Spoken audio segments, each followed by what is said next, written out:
Bonjour à tous et bienvenue sur boursicoté.com pour cette nouvelle analyse technique des principaux indices mondiaux avec un indice allemand qui continue à évoluer d'une manière totalement neutralisée d'un point de vue moyen terme. Alors suite à l'accès baissier que nous avons connu en début de semaine, on a totalement invalidé ce signal en revenant au-dessus des 15 500 points. Alors c'est d'ailleurs une configuration assez intéressante puisque le gap ici qui a été ouvert lundi matin a été invalidé par un gap haussier quasiment sur les mêmes niveaux jeudi matin et on est revenu donc au-delà de cette zone des 15 500 points et on se stabilise ici sur l'ancien range d'évolution ici court terme. Alors on a une zone de résistance secondaire à 15 800 points, entre les deux on est toujours ici sur une dynamique qui s'est totalement neutralisée mais plutôt à prédominance haussière et ce notamment depuis la rupture ici de cette zone des 15 500 points, donc une tendance qui reste haussière sur le moyen terme et neutre sur le court terme sur l'indice allemand. Avec un indice européen qui s'est bien repris lui aussi, puisqu'après ici cet accès baissier, donc toujours en début de semaine, on est au final pas redescendu au-delà de cette zone ici de test que nous avions eu au milieu du mois de mai. On n'a même pas touché ici le support des 3867 points, et un petit peu comme sur le DAX, eh bien on a eu donc ce trou de cotation. Alors il n'y a pas eu de gap sur l'Eurostoxx 50 lundi, mais on voit bien ici la cassure et la reprise donc qui revient englober ici cette zone de support majeur qui était déjà clairement identifiée sur les analyses précédentes. Par contre on a gapé à la hausse ici à la zone des 4033 points pour clôturer ici sur une zone très proche des 4110 points qui était qui était déjà ici une zone de support. Précédemment, on était même ici sur la zone des 4105 points. Donc clairement, on reprend une option plutôt haussière sur cet indice européen, puisque si on revient ici sur une vue un peu plus générale, il n'y a pas eu de rupture de point bas significatif. Et donc, si les cours reviennent la semaine prochaine ici sur des niveaux proches de cette zone des 4160 points, eh bien, on pourrait impulser une nouvelle dynamique haussière vers de nouveaux plus hauts historiques sur l'indice européen. Passons maintenant aux indices américains où je vous disais il y avait 2 semaines qu'on avait manqué de peu ici la deuxième extension de Fibonacci. Alors c'est assez intéressant, cette extension de Fibonacci ici elle est prise sur la dernière phase de consolidation. Donc on a eu ici un mouvement qui est venu déjà très tôt marquer un contact avec la première extension.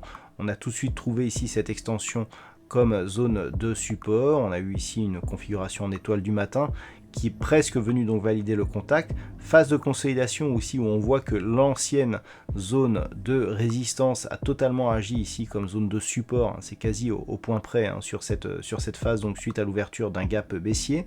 Rebond immédiat, on s'est tout de suite affranchi de la moyenne mobile 20 exponentielle pour venir au final terminer cette semaine sur des niveaux supérieurs à cette deuxième extension de Fibonacci. Donc ce signal nous indique que nous sommes sur une tendance relativement forte, même si pour l'instant on est toujours en divergence baissière sur le RSI. Il faudra surveiller donc cette configuration qui pourrait bien traduire un essoufflement de la dynamique haussière, mais d'un point de vue global, le fait que l'on continue ici sur des nouveaux plus hauts significatifs nous indique que même avec un signal d'affaiblissement, nous sommes toujours sur une tendance haussière, avec donc cette résistance ici qui s'est transformée en support et de nouveaux plus hauts significatifs.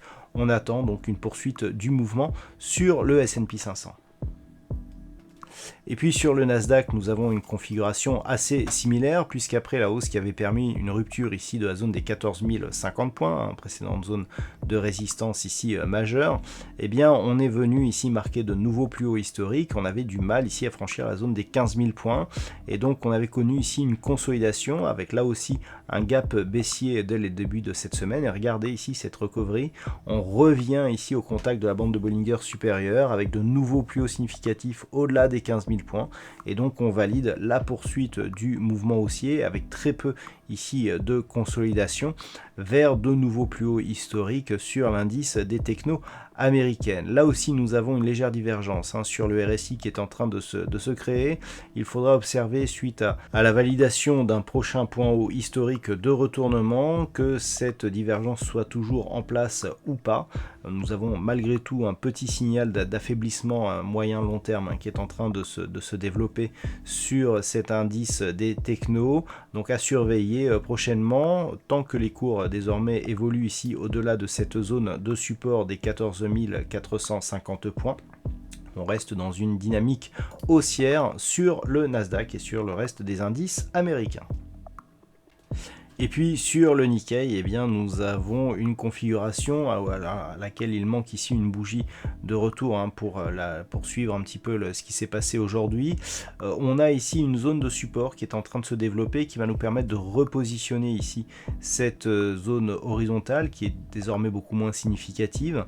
Alors lorsque l'on prend ici une vue un peu plus globale, on voit ici que cette zone serait beaucoup plus significative ici. Voilà, sur cette alternance ici de contact résistance support, et on voit que sur les tests suivants on est là aussi sur un support, et là on l'a quelque peu attaqué, mais au final on devrait revenir au-dessus de celui-ci.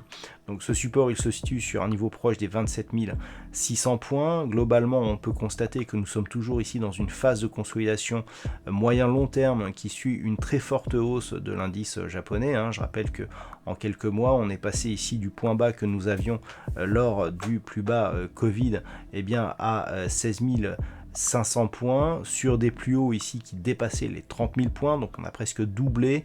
Très peu de consolidation au final suite à cette phase de hausse. À surveiller donc la semaine prochaine cette zone ici des 27 600 points.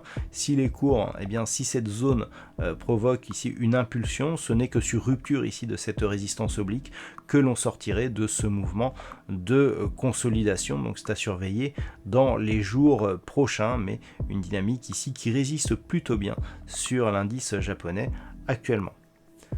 Voilà donc ce que l'on peut dire sur cette analyse technique de ces principaux indices mondiaux. Je vous souhaite un bon week-end et on se retrouve dès lundi prochain pour d'autres analyses techniques, toujours sur le site boursicoté.com.